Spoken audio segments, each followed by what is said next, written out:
Hello student, today we are going to discuss gravitation chapter class 9th। हम लोग class 9th की gravitation chapter शुरू करेंगे और इस चैप्टर को मैं 3 से 4 पार्ट में कराऊंगा। तो आज बेसिकली हम लोग स्टडी करने वाले हैं Newton's law of gravitation. Newton's basically मैं एक बार बताया था क्या क्या टॉपिक आपको पढ़ना है। इसमें आप लोग पढ़ने न्यूटन्स लॉ ऑफ ग्रेविटेशन। सो पहला टॉपिक जो आप पढ़ेंगे वो पढ़ेंगे न्यूटन्स लॉ ऑफ ग्रेविटेशन। दूसरा पढ़ेंगे आप फ्री फॉल। क्या पढ़ेंगे आप? Free fall. तीसरा पढ़ेंगे आप acceleration due to gravity. Acceleration due to gravity, ये चैप्टर आप पढ़ेंगे। चौथा टॉपिक आप पढ़ेंगे weight and mass. Weight and mass, ये आप डिफरेंस पढ़ेंगे। और पांचवा टॉपिक पढ़ेंगे equation of motion. Equation of motion under gravity. हम लोग पढ़ेंगे equation of motion under gravity. Under gravity. और छठा जो पढ़ेंगे आप pressure and thrust. Pressure and thrust. और सातवां टॉपिक आप पढ़ेंगे आर्किमिडीज प्रिंसिपल, जिसको आप फोर्स ऑफ बायनेंसी भी बोलते हैं। फोर्स ऑफ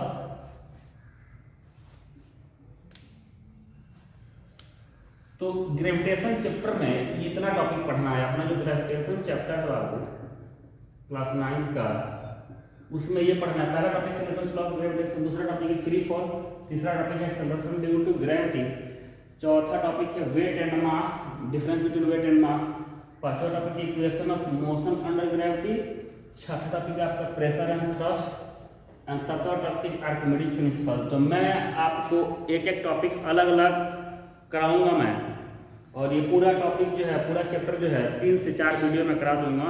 मैं पार्ट 1 पार्ट 2 करके वीडियो डालूंगा यूट्यूब पे। तो आप अगर शुरू से देखेंगे पार्ट 1 पार्ट 2 सारा वीडियो देखेंगे तो आपको कंप्लीट नॉलेज मिलेगा ग्रेविटेशन का। So let's start Newton's law of gravitation which is the first topic. Clear? So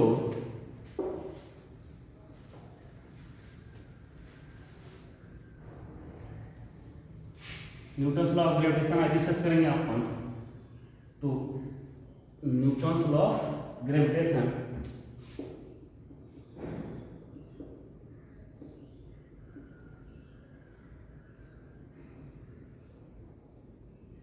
this is the story of 17th century.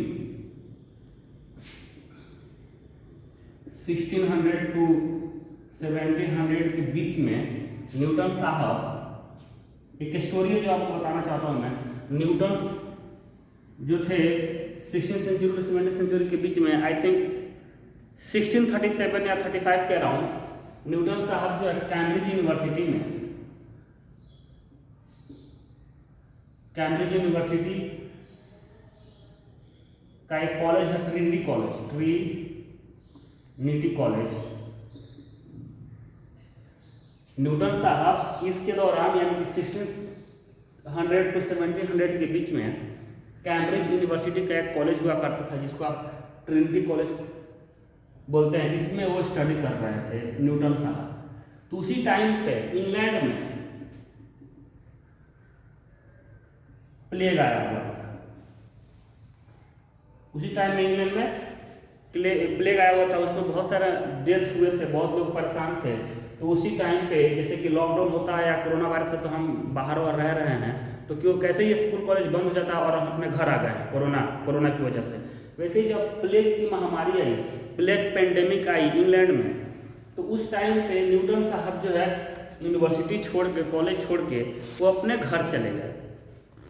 जब घर चले गए तो उनके पास कोई काम नहीं था, तो फिर आदमी वो पढ़ते रहते थे।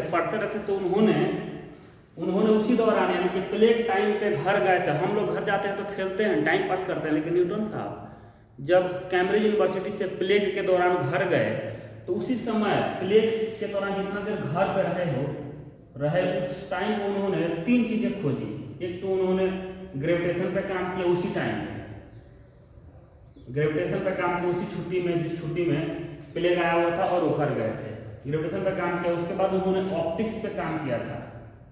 ऑप्टिक्स पे, ऑप्टिक्स पढ़ेंगे आप 10th क्लास में एंड 12th क्लास में, दोनों में आप पढ़ेंगे 12th class and 10th class. और तीसरा जो था वो कैलकुलस था। कैलकुलस जो आपका मैथ्स का पार्ट है, मैथमेटिक्स का पार्ट है कैलकुलस। ये भी आप 11th एंड 12th दोनों में पढ़ते हैं आप। तो न्यूटन साहब जो है छुट्टी के दौरान घर गए थे, पेंडेमिक में घर गए थे, वहां पर उन्होंने 3 सब्जेक्ट पे काम किया। एक तो ग्रेविटेशन पे काम किया उन्होंने, फिर ऑप्टिक्स पे काम किया और फिर कैलकुलस पे काम किया। जो ग्रेविटेशन का स्टोरी है वो ऐसा कुछ है, ग्रेविटेशन का जो स्टोरी है मैं आपको शेयर करता हूँ। Gravitation story, it's a very fascinating और इंटरेस्टिंग स्टोरी। बोला जाता है कि न्यूटन साहब एक दिन, न्यूटन साहब के घर के बगल में एक एप्पल फैक्ट्री हुआ करता था, एप्पल ट्री हुआ करता था। तो न्यूटन साहब काम वाम करने के बाद वहाँ पर कभी सुबह या कभी शाम को जाके आराम करके बैठते थे, वहाँ बैठते थे आराम करते टाइम, और कुछ ना कुछ सोचते रहते थे। तो वैसे ही एप्पल का जो पेड़ था उसका जो जड़ है, रूट जिसका बोल सकते हैं, तो रूट पर न्यूटन साहब जो है बैठे हुए थे। क्लियर? न्यूटन साहब बैठे हुए थे और कुछ सोच रहे थे। जैसे ही सोच रहे थे तो उनके सर पे एक एप्पल फ्रूट गिरा। जब उनके सर पे एप्पल फ्रूट गिरा तो जैसे कि हम लोग देखिए जीनियस कैसे होते हैं, साइंटिस्ट कैसे होते हैं। अगर हमारे सर पे एप्पल ट्री गिरता है, पहले तो 2-4 अपशब्द निकलेगा मुंह से उस पेड़ के लिए, उल्टा सीधी बातें बोलेगा आदमी, ऐसा है वैसा, हो सकता है 2-4 लाख पेड़ को मार भी दे। उसके बाद उस एप्पल को उठा करके खाएगा, धो धा के या साफ करके। लेकिन न्यूटन साहब जब पेड़ उनके ऊपर गिरा तो उनको तो चोट लगा ही था, तो वो उल्टा सीधा तो नहीं बोले पेड़ को कि लग गया ऐसा वैसा है, या उस एप्पल को उठा के नहीं खाया। लेकिन उन्हें सोचना शुरू कर दिया कि व्हाई, यानी कि उनके मन में बहुत सारे क्वेश्चन आने लगे कि why this fruit, Apple fruit fall towards अर्थ। वो सोचने लगे कि ये अर्थ की तरफ ही क्यों गिरा, यानी कि एप्पल के पेड़ से जब एप्पल का फ्रूट टूटा तो ये नीचे ही क्यों गिरा। ये ऊपर भी तो जा सकता था, आसमान की तरफ भी जा सकता था, लेकिन नीचे ही क्यों गिरा। अब इस पे लेकर सोचने उनके मन में क्वेश्चन था, जो कि वैलिड क्वेश्चन था। कोई चीज मैं यहाँ अगर छोड़ता हूँ तो ये नीचे ही क्यों जा रहा है। Why it is not going in upward direction, why only going in downward direction, this is the valid question. तो ये क्वेश्चन न्यूटन के माइंड में आया कि यार एप्पल को नीचे ही क्यों आना चाहिए, नीचे ही क्यों आया, ये अपवर्ड डायरेक्शन में क्यों नहीं गया। अब इस चीज का आंसर देने के लिए, इस क्वेश्चन का आंसर ढूंढने के लिए उन्होंने एक थियरी बनाई, और उसी थियरी को आप बोलते हैं थियरी ऑफ ग्रेविटेशन, या सिंपली ग्रेविटेशन, या न्यूटन्स लॉ ऑफ ग्रेविटेशन भी बोलते हैं। So let's start. What is the theory, और why your fruit fall towards the earth, why your apple fruit, in fact any object which is above the earth surface, अगर उसको आप छोड़ेंगे it will fall towards the earth। Clear? तो Newton इस पे काम करना शुरू किए, क्यों सारे ऑब्जेक्ट जो है अर्थ के सेंटर की तरफ गिर रही हैं, why all objects are falling towards the earth, what is the story behind this। और इस पे काम करते करते करते करते उन्होंने ग्रेविटेशन पे रिसर्च कर डाला, ग्रेविटेशन पे थियरी दे डाली। सो let's start the reason behind this falling of apple fruit towards the earth। clear? So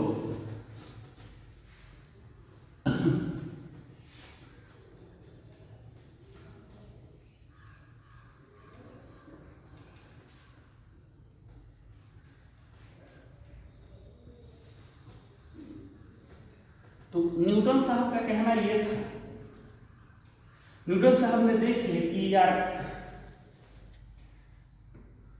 Newton साहब ने देखा कि मान लीजिए कि ये अर्थ है और ये एप्पल है, एप्पल फ्रूट है। तो न्यूटन साहब देखे अर्थ जो है वो एप्पल फ्रूट को अपने तरफ खींच रहा है, एप्पल को अर्थ अपने तरफ खींच रहा है। यहां से उन्होंने आइडिया लगाया कि to masses attracts each other, two masses attracts each other। तो सीधे बोल दिए कि अगर दो मास हैं और उनके बीच एक फाइनाइट दूरी है, फाइनाइट का मतलब कुछ दूरी पर है, दो मास हैं और कुछ दूरी पर हैं, दो मास और कुछ दूरी पे हैं, कुछ डिस्टेंस पे हैं, तो वो एक दूसरे को अपने तरफ अट्रैक्ट करेंगे। सो न्यूटन ने बोला two masses attract each other, है कि नहीं? So consider two masses m1 and m2 and the separation between them is r. So r is the distance between the two masses. So according to Newton, these two masses m1 and m2 will attract each other. ये दोनों मास एक दूसरे को अपनी तरफ खींचेंगे। तो उन्होंने ये स्टेटमेंट बोल दिया कि दो मास हैं, अगर उन मास को कुछ किसी पर्टिकुलर डिस्टेंस पे आप रखते हैं तो एक दूसरे को अपने तरफ खींचेंगे, they will attract each other. ये न्यूटन साहब बोल दिए। फिर न्यूटन साहब बोले कि जो इनके बीच का फोर्स है, द फोर्स बिटवीन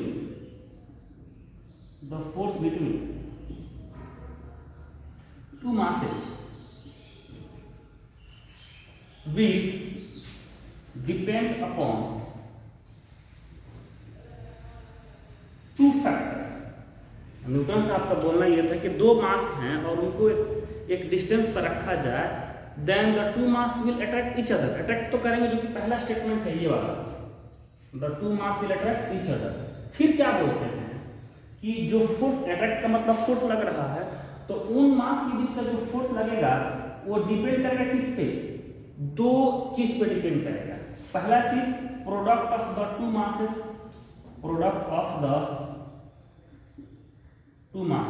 यानी कि उन दोनों मास का प्रोडक्ट होगा, उस पर डिपेंड करेगा। और दूसरा चीज डिपेंड करेगा कि उनके बीच का डिस्टेंस क्या है, distance between the two masses.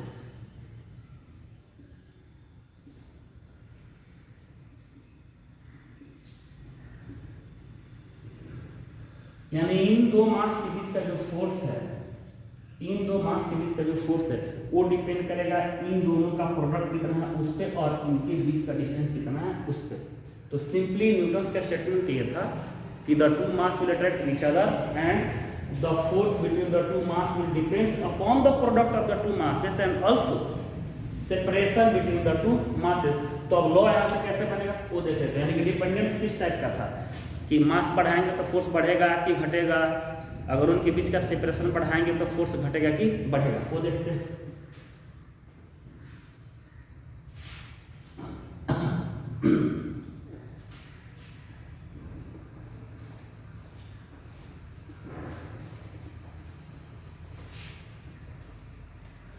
कि अगर मास एक m1 मास यहाँ लेते हैं और एक m2 मास यहाँ लेते हैं और इनके बीच का सेपरेशन r है, तो न्यूटन साहब बोले कि फोर्स, पहला बोले कि force between two masses will be directly proportional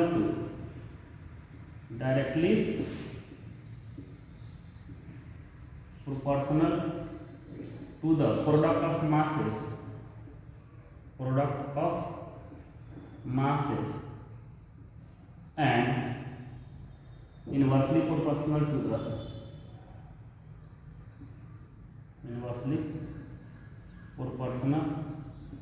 the square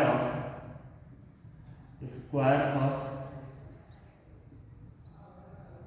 separation